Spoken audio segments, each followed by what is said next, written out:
Hello, everyone, and welcome to another edition of the NZX Virtual Investor Webinar. Thanks for joining us. My name is Doug Vrame. I'm part of the capital markets origination team at the New Zealand Exchange. I'm located in Wellington. I will give you a quick rundown of what we've got today. We have three presentations, three presenters, and we thank all of our presenters for coming from various travel locations. We've got Tower, Gentrack, and General Capital, and we'll get to those in a second. First, just a quick review of the format. Each presenter will have 15 minutes, followed by about 5 minutes of Q&A. Let's get started. Our first presenter is Tower Insurance. So, yeah, just quickly, we have Blair Turnbull joining us. Blair is the CEO of Tower Insurance. He joined as the CEO in 2020, and Blair has 25 years of global insurance and financial services experience. So thanks for joining us very much, and I will turn it over to you now, Blair. And good morning, everybody. Thanks very much, Doug, and thanks for the opportunity to talk to you for the next little while about Tower Insurance. And certainly, maybe I kick off. It has been a very interesting 2023. Some would argue a perfect storm. You know, if you recall back to about a year ago, we kicked off the year with the Auckland anniversary storm, followed by the Gabrielle cyclone, and then in our case, we also had some cyclones in Vanuatu, and those events were the biggest ever weather events for New Zealand in the last 200 or so years. So certainly started 2023 with a bit of a bang. In terms of other activities that we've faced into this year have been around inflation that we've all shared, the robber in our back pocket, and also we've seen a spike in crime. I guess in some ways they've come together to create a bit of a perfect storm for insurers, and Tower were not immune from that. But that said, as we sit here today, I'm absolutely confident that Tower finishes this year a much stronger business, a good business, and one that has proven to be quite resilient. And so maybe just a little bit more about some of those big events that I mentioned that we started this year with. I think as Kiwis, we now realize more than ever the importance of insurance. We have beautiful homes and cars and the like, and the role of insurance to help protect that, to help people bounce back from those types of events is very much top of mind for all of us as individuals, but also collectively as communities and businesses. And I guess that what we've seen as we go through that year, it has really been a case of those, in particular Tower, our response has been around leveraging technology and data to help us actually respond to those weather events, but also help us to really bring customers on that journey. If you can see on the slide here, you can see down the chart down the bottom there, it's a summary of the past 10 years of large weather events. Again, as New Zealanders, we know we get weather events. We're in the middle of the Pacific. We get a lot of storms. But in the case of the Auckland anniversary event and Cyclone Gabrielle, they really were an outlier. They are by far the single biggest weather events New Zealand has ever had, and by some distance. In total, there are around 125,000 claims that combined for those weather events. And it was a case of flooding, and as you can see there in some of the pics, we also had a lot of slips, which again, we know as Kiwis, but it was a real reminder of some of the sort of the typography that we live around. If we just move on a little bit, maybe just taking a step back and saying, right, Tower, there has been a big year, but let's talk about Tower a little bit more and understand what makes us different to some of the more traditional insurer. And I guess coming out of the Christchurch earthquake some 10 or so plus years ago, we realized that we couldn't be a smaller version of an Australian insurer. We wanted to be a little bit different. And our focus is very much around personal lines, enabled through technology, digital and data. So in the case of Tower, over 90% of all of our customers, 325,000 customers in New Zealand and across the Pacific, through our direct personal lines business. We have a unique footprint in the Pacific, and I'll come back to this. We find the Pacific as good as a market, but also it helps us on the operational side, which I'll come back to. But we operate across the Pacific, primarily in Fiji, but also Samoa, Tonga, American Samoa, and the Cooks. and we have a business also in Vanuatu, but we have highlighted our intent to exit that market. We're very much a unique way in terms of, yes, a direct digital business, but also the way that we approach our risk management. And I'll go into this a little bit more shortly, but what we adopted something called risk-based pricing, and it really does leverage our ability to tap technology and data to manage our risk margin. And you could imagine, as an insurer, the key way of our business and how it operates is we get the right risks, right price for the right customers, and really assessing risk is so important to what we do. But again, if I take a step back, let's start with the customer and the customer journey and how Tower is helping customers in New Zealand and the Pacific.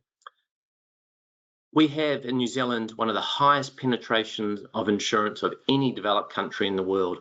Over 9 in 10 households have private insurance, and over 90% of all vehicles have private insurance, because we understand as a culture the importance of protection. The challenge, though, and the wicked customer problem is that 70% of customers really don't understand their insurance. They rely traditionally on a bank or a broker to help them understand it. But times have changed and people want to increasingly manage their insurance directly, but they find it quite confusing. And a key part of that, at the heart of it, is that people feel like insurance is a bit of a grudge purchase, and it's like an examination. You know, you get asked lots and lots of questions, many of which I don't really understand, like what's the gradient of my roof, or you know, are there any trees within a metre of my house? On average in New Zealand, you get 53 questions to take out in a home insurance policy. What Tower has done to really disrupt that is use smart data. In fact, we use over 5,000 data points on every single individual home, as well as leveraging that data to take publicly available information through the likes of LIMS to have a better understanding of your home and not have to ask you that question. So in Tower's case, we ask new customers about 9 questions to take out a home policy. And if you're an existing customer, it could be as little as 5 or 6, versus the market, which is 50 plus. That has enabled us to engage with a lot more customers and to actually grow the business very effectively, up to 325,000 customers now, and we're continuing to grow around about 15 to 20% per annum in terms of premium. So we're really disrupting and taking the hassle out of insurance. A key second part of this, though, as an insurer, is the right risks, right price. And with homes, what we want to do is really share that transparency with customers to make it a really enjoyable experience. So for example, we do risk-based pricing. So we price at an individual home level and get the risks very clear about your home. And then we share that with customers, which a lot of insurers don't do.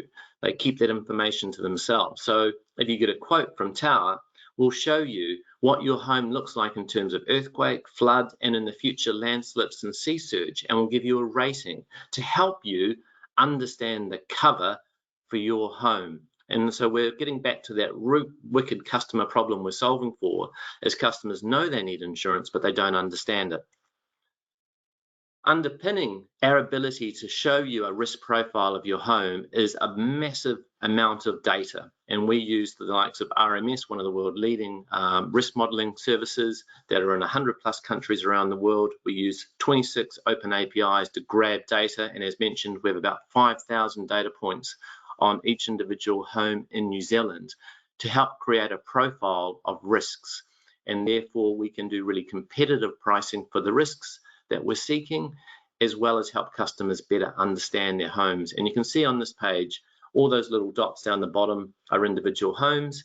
The green dots are homes that have lower levels of risk for flooding, and the red dots are homes that have higher risk of flooding. And we reflect that in the premiums, and of course we share that with customers so that they understand why their premium is what it is, and that only risks that apply to their home that they are presented with. Just really quickly changing gears a little bit, just to walk you through how Tower has gone as a business over recent times. Let's, at a headline in terms of growth, We have grown very strongly, enabled, as I said, through digital. We now do 77% of all of our sales are online, and you can see the growth of that has been quite steep, from 40% in FY19 when we put our new system in around 2020, and you can see the real growth in online sales. In terms of service and claims, similar trend line, but we also recognize if you're sitting in your home and you need to talk to someone, you've got water up to your knees, you do want to talk to someone. And you see, for that reason, we have a balance of online and telephone tasks completed for claims of around about 56%. But we really like that trend. We know the more online, the more efficient and effective we can be, and the more competitive we can be as a business.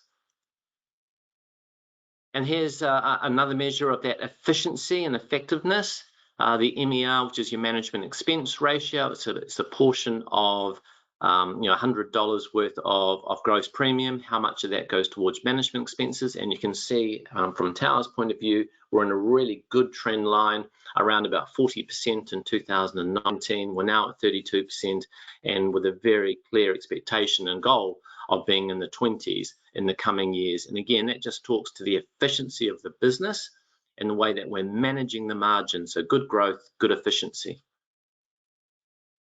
Our performance, this is a summary chart of what we shared with the market just in recent weeks. So we're a full financial year in September. And we went out to the market and shared this. You can see the growth. We're now over $500 million worth in premium. So it's a 17% year-on-year growth rate. We have around about 10% market share of the personal lines in New Zealand. New Zealand's roughly about a $10 billion market, of which half of that is in personal lines. Our customer numbers have grown steady. As many of you appreciate, in the last year, the growth in premium has been a mix of rate, reflecting the higher inherent cost or risk of New Zealand following those weather events and the likes of inflation. But we had a nice mix of growth between premium rate as well as customer growth, as you can see. The claims ratio did increase over the past year, as you would expect. It's 55%, and that reflects again the challenges that all insurers, and Tower included, have had around inflation and also a spike in the crime. We feel that's now plateaued and should start to come down over the coming months and years. So watch the space. And in terms of MER, management expense ratio, really pleasing to see that, clear improvement, 36% last year to 32% this year.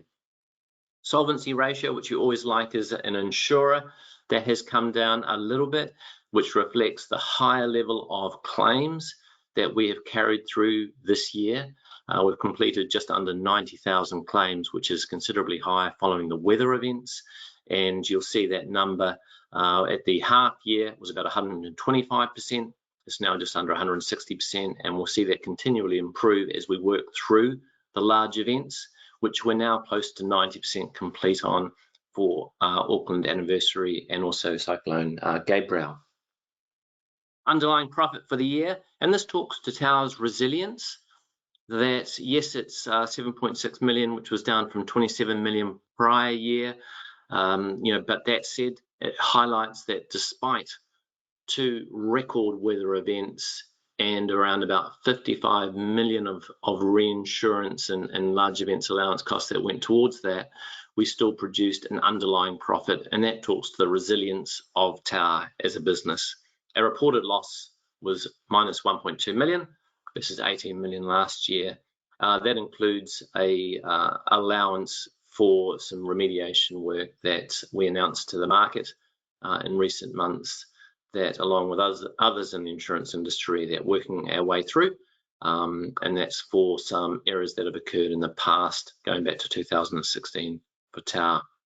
So look, maybe in summary, I'll just quickly highlight the guidance. The guidance for a year ahead as we look forward, we expect a continuation of the growth.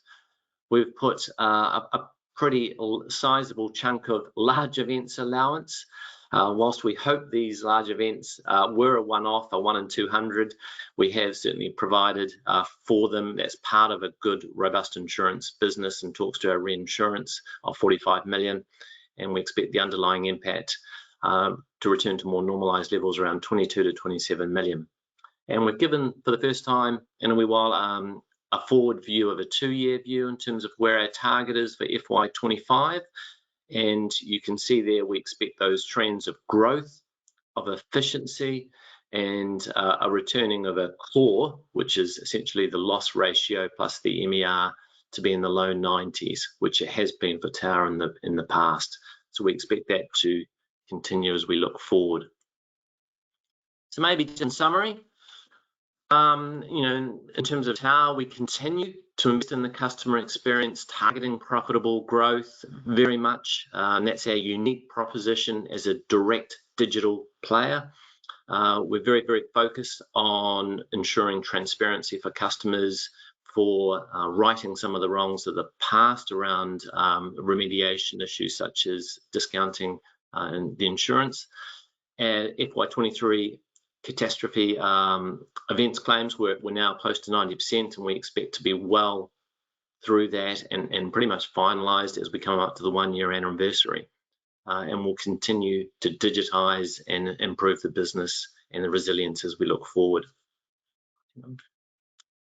I think maybe I'm probably almost timed up there, am I, Doug? And happy to pause now and maybe open it up for questions. Would that be, if anyone has any? Yeah, thanks, Blair. Appreciate it. There's been a couple, and I'm sure we'll send some forward, but a lot of questions around these big events and the outlook for that going forward, but specifically, like, how did the big events and the weather events in 2022 compare to, say, the Christchurch earthquakes in terms of large event allowances and things like that? Would be the first part. And then how are you placed for what seems like more and more of these things happening going forward? It looks like it went up for the guidance for next year went up in terms of allowances for that. Do you see that just continuing to rise? Sure, good questions. So first of all, how do those big weather events, and I should highlight, whilst we don't go looking for big events, this is the reason we have insurance. You want insurance to safeguard for those risks. So this is the business we're in. So we are quite comfortable with these events. How does it compare to Christchurch? Christchurch was a $40 billion event, and it included 400,000 claims. An earthquake is quite different to flood. But that said, this flood event is around 125,000 claims as an industry, and we had around 9,000 claims. And so it was a big weather event, and the biggest ever weather event for New Zealand. So it was certainly nowhere near the scale of Canterbury and a $40 billion, 400,000 claims event. But in terms of a weather event, it is by far the biggest, two events combined, by far the biggest situation we've ever faced. In terms of looking forward, a critical part of this for Tower, and also as an insurer, is really understanding those risks. And we've invested heavily in data to really help us understand the risk profiles, to map the whole of New Zealand, to use big models, 5,000 data points per house. We've done 300,000 different simulations of weather events, and we can now start to share that with customers in a nice, simple way to help them understand the risks and perils for their home, and therefore to understand it better, and then they can take, with our support, responsive action. So I think the key part is we hope that this was a bit of a one-off, but we can see the frequency of these events increasing. And from our point of view, the key part is understand the perils, help councils, help work with government not to build back in silly places that are flood prone, and to help people understand the perils as they relate to their home. We hope they don't increase, but at the end of the day, you can't, hope is not a strategy. What we can do is really understand the risks better and share that with customers. Risk-based pricing for us is really critical, Doug. It enables us to see right down to an individual home level. But we also do something similar with motor insurance. Yeah, thanks, Blair. Great answer and great presentation. I'm going to move on from here. There are a few more questions that we'll send to you, and everyone on the call will send those out of there as they are good ones. So really appreciate the time and you joining us and putting that together. Yeah, and thanks very much. Yeah, Doug, thank you. Bye-bye. All right. So hopefully now we've got our next presenter. Yeah, we're joined by Gary Miles, and Gary's actually in our NZX Auckland office, which is great. Thank you for coming in.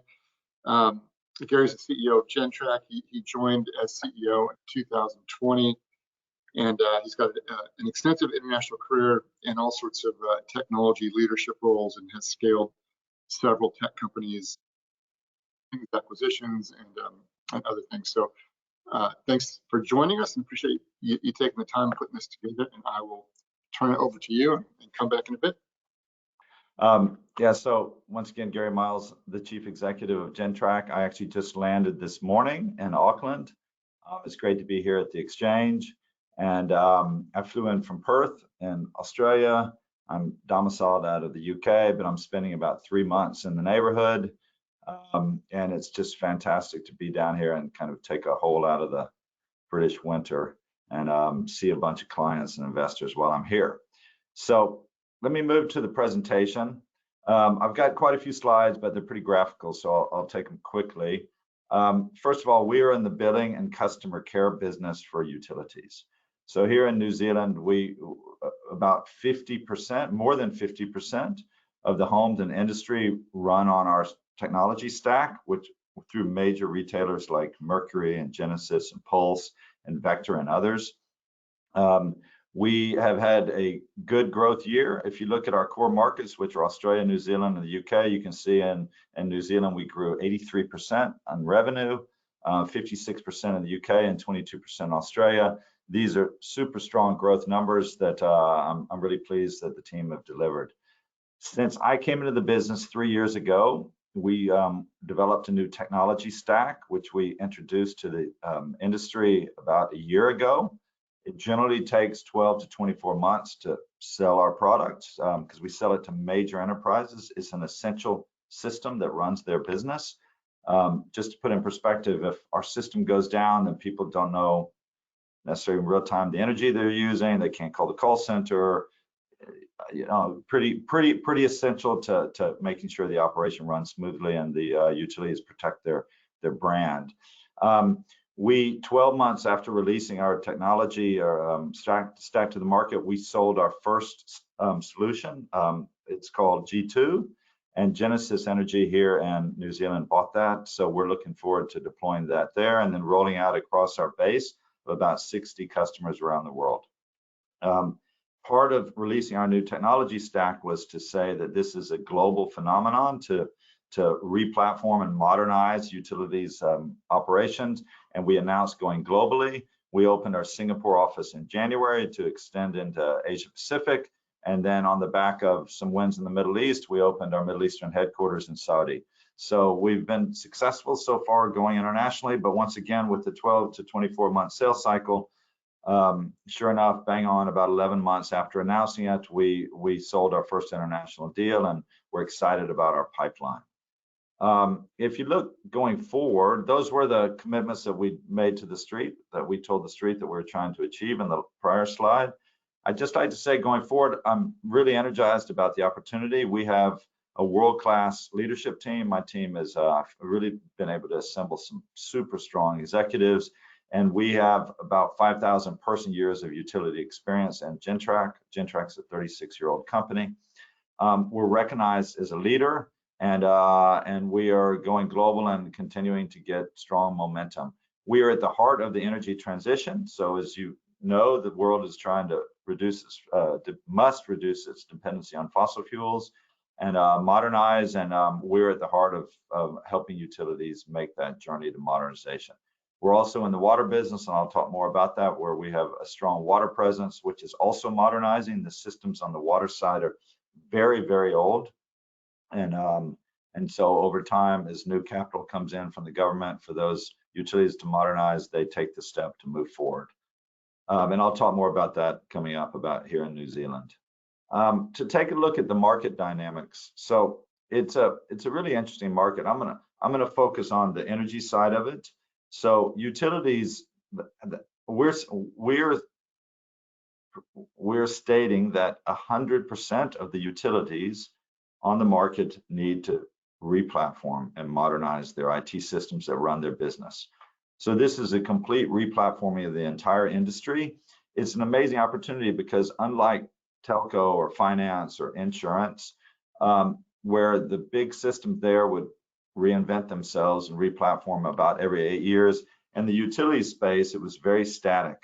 It was basically a man or a woman that would go around in a van and get a meter read once every 6 months or once a year and send you a static bill. Now you have smart meters, huge data, you have volatility of pricing, so you have to have intelligent forecasting and hedging algorithms to run your business. You need to have a digital engagement with the customer. You need to be able to charge differently based on time of use, or if you have a EV in your garage and you're pumping power into the grid or taking power, you need to do all these things. The old systems are not capable to do it. So they need to buy new systems to move into this new era. It's a very large opportunity that, once again, we're in the heart of. This is a complicated slide, and I'm not going to try to explain it all here, but I'd just like to say that in the middle on this curve on the left, you had a very kind of unidirectional grid where you have generation that comes through to transmission, that's distributed to the streets, and then is consumed by customers, whether it's industry or houses.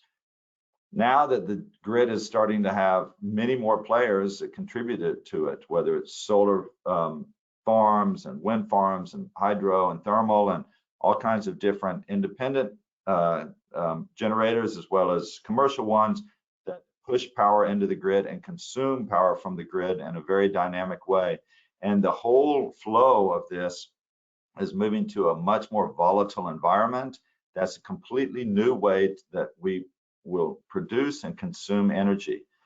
The data flow that follows this is very complex, high volume. It cannot be done with old legacy systems. So this is the replatforming that needs to happen for us to move to a lower carbon future and to protect the planet in which we live. And this is the journey that over the next decade, most energy retailers will move towards. Now, let's talk a little bit about Gentrack as a company. We are a purpose-led organization, so we believe that clean tech is the answer. So consumers like yourselves will vote with your feet to cleaner energy solutions. Businesses will also demand to have cleaner solutions. The regulator and government will put sustainability targets on companies, but eventually it's going to be technology that enables this transformation. And so at Gentrack, we believe in a cleaner future, and we believe that our technology provides an amplifier effect. So we can go in, for example, we just won a project and delivered a project in Australia, which has an amazing modern technology grid, actually the most decentralized one in the world, and where we help Energy Australia's customers Energy Australia finances solar panels on the roof and a battery on the side of the house. And if you're an Energy Australia customer with these assets at your house, then you use 1/8 of the capacity from the grid that the neighbor next door who doesn't have those assets uses. So once again, with our technology, you can use 1/8 of the power from the grid, and without it, you're pulling more and more on those dirty carbon assets. So if you think about that for one home, our aspirations are to do that for 400, 500 million homes and industry around the world. So we are a purpose-led organization. I think it resonates very well with our employee value proposition and who we are, and aligns with our customers' values. So a little bit on the financial summary, and I'm not going to drill into it too much. I'm here seeing several investors, and we had earnings a week ago, and we've had tens of investor meetings, but our revenue is growing about 36.7% in the utility space. We also have an airports business where we service Auckland Airport and Christchurch and other airports. We actually service 126 airports around the world. That's what we term here our Viovo revenue. It's a smaller portion of our business. But overall, the revenue is up as a group about 35%. We had some insolvencies in the UK because of some government price caps, knocked some customers out of the business in the UK. I think it's a blip that we shouldn't think about for around the world. But if you strip out those insolvencies, our actual underlying growth is 47%, which is pretty phenomenal. Our EBITDA is up at 23.2. A lead indicator I like you to look at here, though, is our cash is at approximately $50 million. We have no debt. We have a $25 million reserve. So what this means is we're really good at invoicing for our work and collecting the money that we're due, which means that we have a well-run shop and we deliver value and we can act accordingly. Now, just a few more statistics, and I'm not going to touch on every one of them, but we are a data, driven company, so we set ourselves some KPIs. The stock has been performing very well. It was just announced that we're going to move into the NZ50, which we're excited about. Our people growth is something that I'm particularly proud of. So we grew about 30% of our people growth in the last year, which is a pretty substantial number. We also opened our India office where we have more than 100 people there now, and that we're expanding that. So the metrics around the business are strong. I think our investors are pleased that joined us on this journey. I would like to say, though, that it's just the beginning. We've got about 10 years of replatforming the planet in front of us, which is a huge growth opportunity. And then as we have that installed base, we'll be able to have even higher margins to manage that business on an ongoing basis. Now, our customers, this is the most important slide as far as I'm concerned from the entire deck. We have about 60 energy customers around the world and water customers. As I mentioned, we're mostly in New Zealand, Australia, and the UK. We also have customers in Fiji and Singapore, Papua New Guinea, the new customers in the Middle East and Saudi. Our customers lead the industry. You look at the brands, ENGIE, Energy Australia, OVO, NPower, others, fantastic brands that are modernizing together with us and inventing great new technologies together with us. The amazing thing about the markets in which we operate is they're very advanced, and so the rest of the world is a little bit behind, where New Zealand at 85% green energy, or Australia very, very decentralized grid.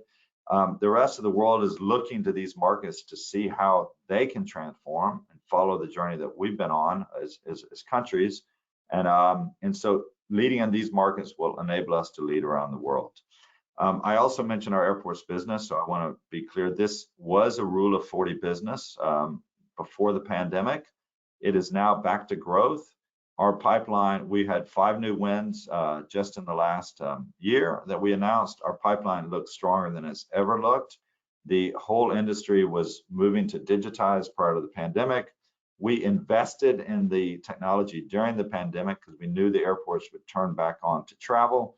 And sure enough, as they have, they're looking for strong partners to help them scale back up. And our technology solutions resonating very, very well with this business. So we're happy with the results in that part of our business also.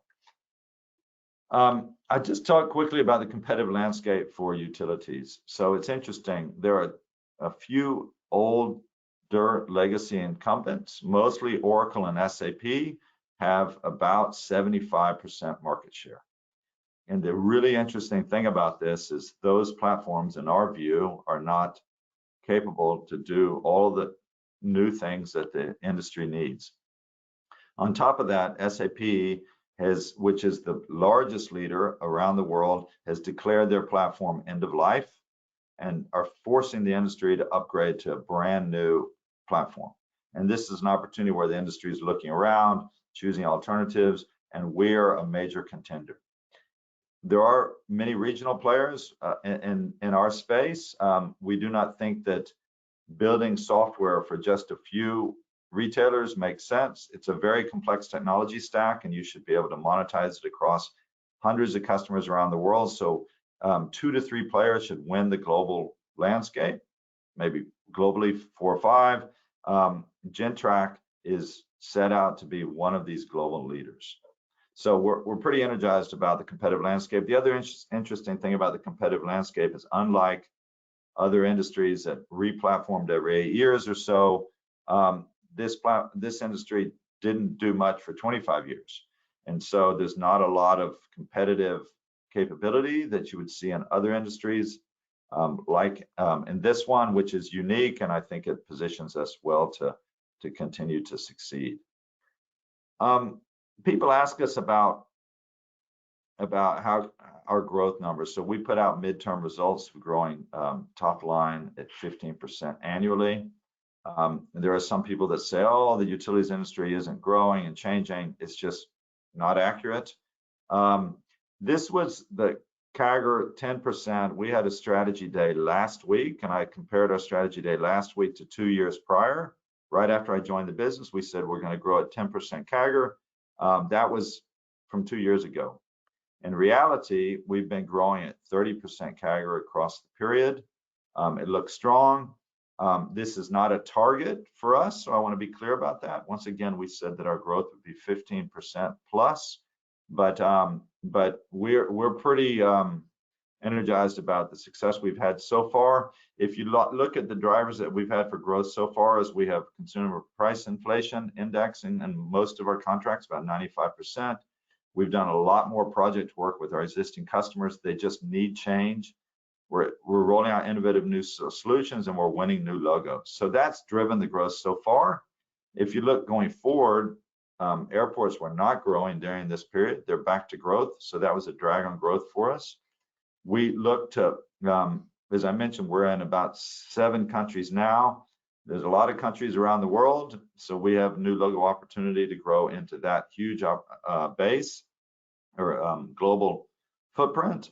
And then lastly, as Genesis and others take G2, we will harden it there, and then we'll roll out a program to modernize our entire existing base, which is a great upsell opportunity and will bring us more ongoing ARR to the business. So I think what I'd like to do is just close by saying, I'm not going to read this slide. This program is one of the biggest programs on the planet.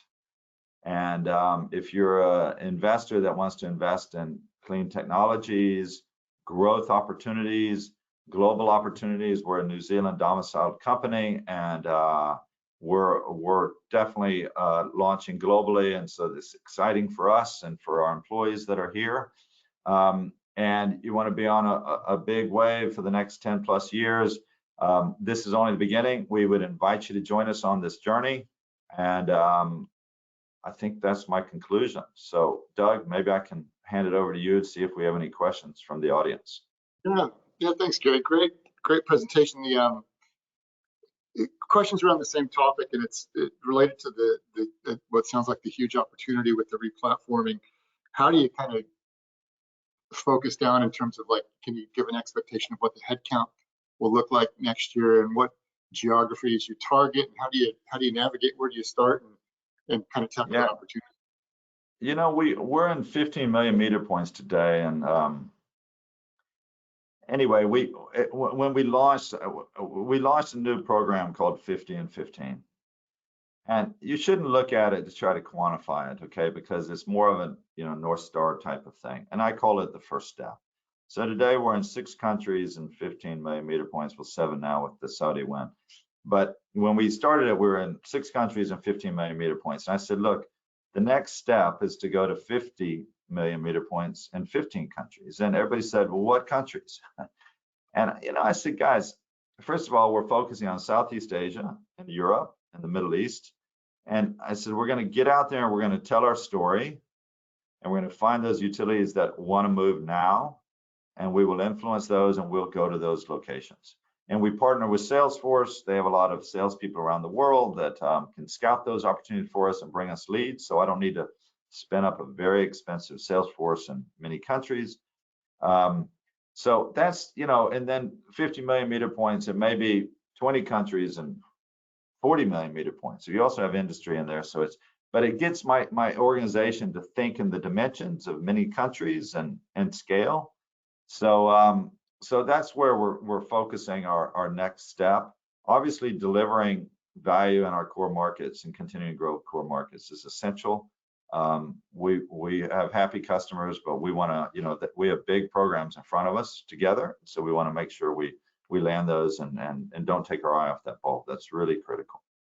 Yeah, good. So headcount would kind of go as needed, where needed, as things kind of evolve. Yeah, so we're pretty comfortable that our headcount right now can meet our target. We actually said we'd come out with at least 170 million in revenue.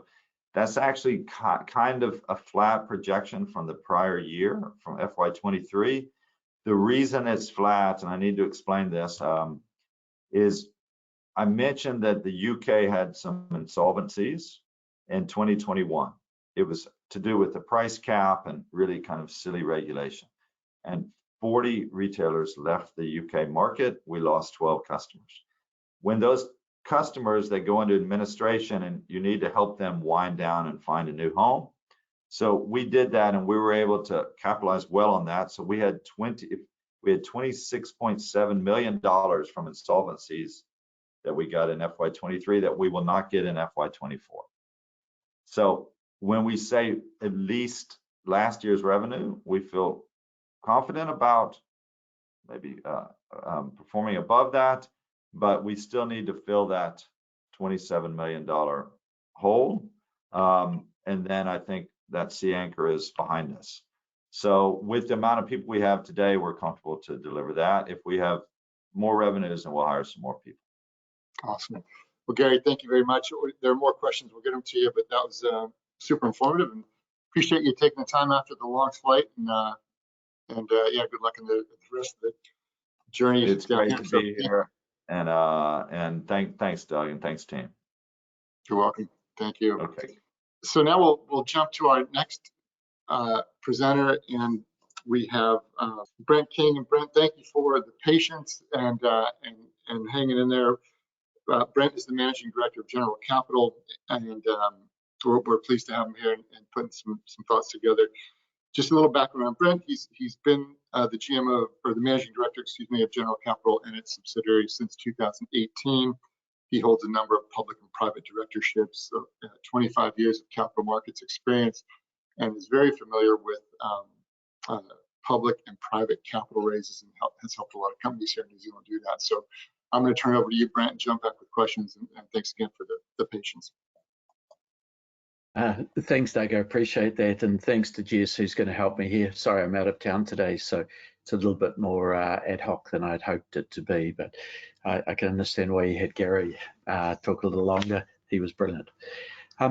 Ladies and gentlemen, I'd just like to talk about General Capital. We're NZX listed.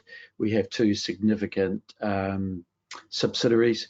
The first is General Finance. General Finance is a non-banked deposit taker licensed by the Reserve Bank. We have trustees. We take deposits 24/7. Any of the people listening today can go online with us and make a deposit anytime, 24/7. So we accept the deposits. With the deposits, we lend only on registered mortgages. So we 96% are residential, about 4% are commercial. We don't like the commercial market at the moment. The commercial market has a tight reliance on tenants. The strength of the tenants is very hard to work out now. We all are hearing rumours about success and failure of various retailers around the place now. So 95% lent, maximum LVR 70%. So we won't lend above 70% of the value of a property. Our average LVR is in the low 50s, 51, 52. So we're pretty conservative. Our points of difference in the lending, these relate specifically to the short-term nature of our business. So because we offer higher deposit rates, we have to lend at a higher rate. Our lending rates are currently in the high 9s, excuse me, and into the mid-high 10s. So we're in that range depending on the LVRs and other risks that there may be with that property. Why can people pay that? The reason they can pay it is it's short-term. It's not a significant amount above the bank rates. And so if you're only borrowing for 3 months, the interest differential is not that great. The people who borrow from us tend to be people who have bought really well, or they've seen some value in a property that others haven't. So the 3, 4, 5% extra you pay in interest over a 9-month period is probably picked up because of the skill of the person purchasing the property, or the opportunist approach. We do no regulated loans, so no triple CFA loans. All of our loans are exempt, so we do not do any loan that requires a proof of income and looking at your bank statement to see what your particular advice is. All of our loans are exempt loans. I can talk about what makes a loan exempt later, but as a concept, we're not the people who are running around saying, hey, triple CFA is too tough, and I've got to get all this stuff about what good and bad things you do with your own income. So general finance, we've grown on average about 40% per year over the period since we've listed in 2019. We flattened out a little bit in 2023. We were jumpy about the values of the properties, particularly in Auckland, when they were almost in free fall. We're concerned that a 65% loan would become a 70% because the value of the property had dropped. So from our side, we became conservative. That flattened out our growth, but you don't want to take risks not knowing what the underlying value of the asset is that you're lending against. The key for us on the next stage is, excuse me, you'll always have people who can't pay you back. The question is whether you can realize the security and get out with the value of your loan intact. So LVR, really important. The ability to protect the future value of the asset, really important. The other subsidiary we have is IRG. IRG, we do research and we also undertake investment banking. I've done around 20 different public companies in New Zealand over time, over a long career. And we try and do one about every 2 years now, just to keep that going. There is a shortage of people in the sector who actually know new companies coming on. And so I've had quite a history of it, listed things like 42 Below, Charlie's, Dorchester, Finsoft, Chow, General, this company, and more recently, Green Fern. I can talk to you about others we've done over time as well. But IRG, it's not a big part of our business, but it does allow another sector in the market. I think I've done 4 different Chinese ones over time. So 95% plus of the business assets are in general finance. We're holding capital in general capital. We raised capital early in the year because we're a little bit more jumpy on the financial markets. So we've carried a bit more capital. My directors make a fair comment that perhaps we're a bit lazy on capital. Maybe we should be making that work. My comment to them is, yes, there's no question that we could have put that money to work more aggressively, but at the same time, we could have lost that money. It was held so that we can make an acquisition at some point. So we're talking, looking, reviewing different assets day to day. As yet, we haven't found something that we think is appropriately priced and complementary to our business. They're the 2 subsidiaries. That's what I've just been speaking to. The key factors for us are we've got capital at the parent company, thinking about what we might do with that. And as people have come to terms with, maybe lending's a bit tougher than it is. There's a reoccurring theme in lending. It's really easy to lend. It's really hard to get it back. Lots and lots of people are in the market now on individual ways to lend. So our competition includes people who've retired and maybe have $5 million of cash that they go around and lend, but they've got a concentration of risk on that property, and they probably don't have the skills that we have to recover the funds when matters don't work as you wish. So just turning to the next stage, onto the next page, please. So we have a credit rating. All non-bank deposit takers over 50 mil have to have a credit rating. We have the agency of Equifax. Now, most people won't know Equifax. They are most known in New Zealand because they purchased Vita, the credit agency, but they're a $11+ billion market cap company listed on New York NYSE. So they're a substantial international player. They put all the companies in this graph here, you can see it. So we are BB with a stable outlook. So we're hoping to get to that BB plus as we go along. That's our next stage. We're very keen to keep increasing that. We had 2 credit upgrades last year. Nobody else had any upgrades. We get our accounts reviewed every 6 months. They review as to whether the rating should be increased, held stable, or reduced. The uncertainty in the New Zealand market always puts pressure on should we be reduced. At the moment, most financial institutions are okay. So we're stable and we're very pleased with where that is. And we're hoping for the March result to come through, which maybe can lift that. Of course, you get more clients wanting to invest in higher credit rated investments. The result of that is generally your cost of raising that capital will be a bit cheaper. So it's good to have it. More people want to invest with you, and you can generally get a lower cost of funds. Of course, our cost of interest is like many other companies have a cost of goods sold. This is our highest cost. It's higher than staff or higher than any other component. Your cost of goods sold are very, your cost of interest is by far our biggest cost. Just turning to the next page, you'll see from our balance sheet that we've had very strong growth over this period, and that's consistent. That's across equity, it's across total liabilities, which are our deposits, and it's also across our total assets. So the flattening in the last 6 months, you can see that this is the 6 months to 30 September 23. That flatness there is because we were conservative. We dropped our LVRs. We were a lot tougher on the approvals. We're now more comfortable with the property values, and you'll see growth coming over the next 6 months, 4 months to end of balance date. So very strong, predictable growth in this sector on all 3 aspects. Just turning now to the capital ratio, just on the next page. For your information, the minimum we can have is 8%. You'll see we've not been near that. So currently we've been running at 23, 24, low 20s. That's very conservative. It's very good for us. We do not want to drop that down to margins. All you need to do is have a run on deposits because one of your competitors has failed.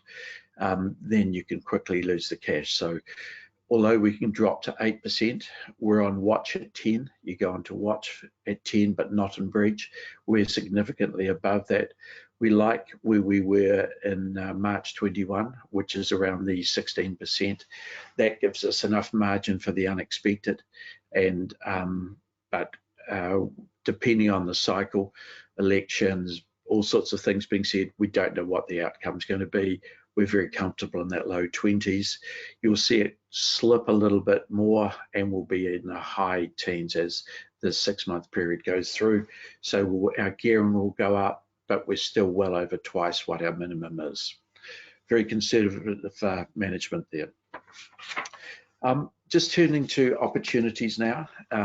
So you may be aware that the previous government, and particularly Grant Robertson, were very keen to get a Deposit Taker Act through. I think it went through Parliament on the 7th of August from memory. And so that was a very interesting piece of legislation. It had all sorts of things in it, some of which were dropped out at Finance and Expenditure Committee stage. The key for us is in that document, it shows that we will be a part of the deposit compensation scheme. That means that we will have the same guarantee of our deposits that a bank will have. So that's up to $100,000 per investor. Some people may have a company, a trust, and an individual. They may have a joint with their wife or whatever they may have. So it's $100,000 per investor. Now that's really significant for us. That gives us a credibility and a backup. It gives us the opportunity to market against the bank to say our credit, the risk you're taking is equivalent to the bank. So that's an astonishing thing. So if that does come through, that gives us an opportunity that is substantial, and it's up to us to then take advantage of it. The downside of that, of course, is that there will be a cost. So there will be a levy in this regard. So we'll have to pay effectively an insurance premium on it. There will be a cost to do that. We're currently in negotiations with the Reserve Bank. So the group that looks after the non-bank deposit takers, I think it's about 17 parties. We are all talking together with Reserve Bank to work out how that should be priced, what's a fair figure. To give you an idea, we've been lobbying to say that we should be following the US. Once the US had its problems with Silicon Valley and it had its problems with CS, they ran out of the fund. They didn't require the smaller players to replenish the fund because they knew they were all under pressure. They only required the big banks. We're saying to the Reserve Bank, we're about 5 billion as a sector. The banks are about 650 billion. And so no matter what we contribute, it's pretty trivial to the fund as a concept. So why should you not follow the US? Let the big guys who really have had some significant advantages around that sort of concept, you should pay a little bit, let the smaller guys go through to the next stage. The real point of having a non-bank deposit taker sector is they are the feeder club for the banks. So if you think about things like Heartland Bank, they took over 3 non-bank deposit takers to form their bank. If you think of parties like SBS, they were a non-bank deposit taker. If you think of Co-op Bank, the same. But even the big banks like ANZ has got Countrywide and United plus others in there. And ANZ, of course, had UDC for a long time. BNZ had BNZ Finance. So it is a component of the banking system. And we all know that banks internationally merge, take over, whatever on the way through. That's always a process. You're in a situation now where somebody will merge and hence you'll have even less competition. The only way to keep competition is to ensure that new players come in at the bottom end and they continue to grow and undertake the disciplines to become a bank over time. A very interesting thing is how much the Reserve Bank will put on us for having this deposit compensation scheme. We will have levies, but there will also be obligations to provide different components, i.e. reports, etc., etc. So this is a fantastic opportunity. The other opportunity is the people who thought they were pretty smart at lending money, lots of those are starting to get hurt now. So the people who've got peer-to-peer lending, some of those are not settling. You think you're smart because you're cutting out the middleman. You're basically getting virtually all the lending rate and cutting out the margin that we would take. But you don't have the spread of risk and you don't have the capital behind it in the event of a failure. So we see a growth in this sector because of Reserve Bank actions and because of the market. The third thing is, if you look at it closely, you'll have seen that Reserve Bank put pressure on branches operating in New Zealand, effectively saying you can't just trade off your parent company's balance sheet. The result of that is some parties are withdrawing. Those parties include people like HSBC. HSBC are basically out of New Zealand. The result of that is you're going to get a concentration of banking risk, even more than the 85% there is now. If we see a continuation of banks, we've already seen Bank of Baroda up for sale. You know there are other banks around there. You could see a reduction in banks, the smaller banks, of quite significant proportion. We see those as opportunities. We say it that a crumb off the big guys' tables is a meal for us. So the opportunities for us in here are really significant to grow that deposit taker base. I'm conscious of time, so I'll just keep flicking. So Jess, one more, please. So you'll see us in the KP. Yes, just back one, please. We're in the KPMG FIPS, which will be announced, and I think it's the 12th of the 12th. So you'll see some more data on us. We've just put our announcement out a week ago, and so we've had another 16% growth. There's quite a lot of data now coming out on us. Even quarterly reports go to get uploaded to the company's office. So if anybody's looking for info, we can give you a lot of publicly available information. Just one more slide on here for everybody. I'm conscious of time. We're highly regulated. We're more regulated than most parties around. So even the NZX listing requirements, directors, all the different requirements under being listed, subcommittees, audits, etc., very significant around. And even subtle things like takeover panel, and if someone wants to go past 20% and the hassles that go around that. So we've got 2 parties we've had to go through to get them over the 20% levels and approved by shareholders. Under general finance, regulated by the Reserve Bank, right down to things like we have to get approval for directors and for senior staff. So that can be a real hassle to have a person start and to have to wait 6 weeks to get the approval from the Reserve Bank. We've got trustees. Covenant are our trustees. We report to them monthly, quarterly. They come to 2 of our board meetings a year. They look at ratios, cash flows, etc. So they are very closely watching what we're up to. We're unusual in most companies. We have 6 monthly audited accounts. So it's not just the annual accounts. We have actually our general finance 6 monthly accounts, full audits with full notes. Of course, FMA and ComCom have oversights on our lending and other behavioural matters that we undertake. So the only real way to get past that is growing. So for us, we have to make sure the growth of assets exceeds the growth of cost. At the moment, we've got 15 staff and basically 150 million assets, so 10 million of assets per staff member. The trick is, how can I get that down to somewhere around 750 odd mil, 7.5 million per staff member. Increase it the other way, 12 million per staff member, my apologies. And by doing that, that will give it the efficiencies for us. So we see ourselves with a really solid base business growing organically in the range of 40 odd %. Last year we made 18% return net profit after tax. The only other financial services business that was close to that was ASB. So we outperformed the return on equity of all of the banks except ASB. So we think we're in a nice position. If we can get the cherry on top with this deposit compensation scheme, then I think we're in a really nice position. Any questions, Doug? Yeah, Brent, thanks. That was great presentation. And I want to make sure, I know you're up against some time constraints. So do you have time for a question? Yes, certainly. Okay.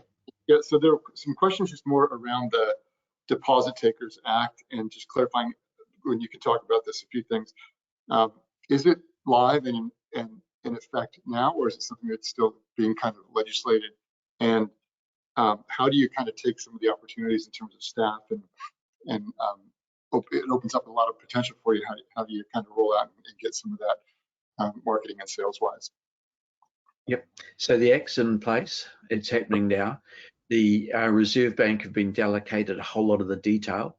They're running through consultations, and we talk to them very frequently as a group, and that's really effective. We are not only just looking to comply, but we're looking to take advantage of the things they've given us. So on the deposit compensation, and just to work out, you should think of the deposit compensation scheme like the accident compensation scheme. It's not an insurance company. It's a scheme that compensates you for a loss. And just on that, although it's only 100,000 and Australia's got 250, New Zealand will get the payment out straight away. Under the Australian rules, you get your 250, but only after the last asset of the bank has been sold. Now that could be 5 or 10 years before you get your deposit back. So it's a very interesting structure. So I think the government are quite smart in saying they want to keep the market flowing, so a smaller amount but quicker to people, so we don't get jammed in a banking system. So we're focusing on that. who will be the people who are vulnerable to come across to us. So if you think of all of our clients will send us money from a bank. So they have an existing bank. The question is whether they want a higher rate with the first 100 grand compensated for or guaranteed effectively. So we've got some strategies in there to do that, and there's some pretty smart ways to do that. With the pressure on the market now, people want that extra little 1 or 2%, and you see that they're making some dumb decisions on people with 10s and 11s, and I'm scared that some of those are going to fall over very quickly. But for us, we want that scheme in place, and we want people to understand the regulation has given us that benefit. Yeah, interesting. Great. Yeah, great answer, and appreciate it. We're almost 10 minutes over, so I want to be aware of everyone on the call and appreciate it. There are more questions I'd like to send you, and we'll get them out to the listeners. But that was a great session. So Brent, thank you very much again for the patience and for putting that presentation together. Really appreciate it. Thanks, Doug. Yeah, and everyone else, thanks for joining us. Sorry we ran a little bit late, but any more questions, just fire them in, and we'll get links and questions out to everyone. So thanks again for joining us. Bye-bye.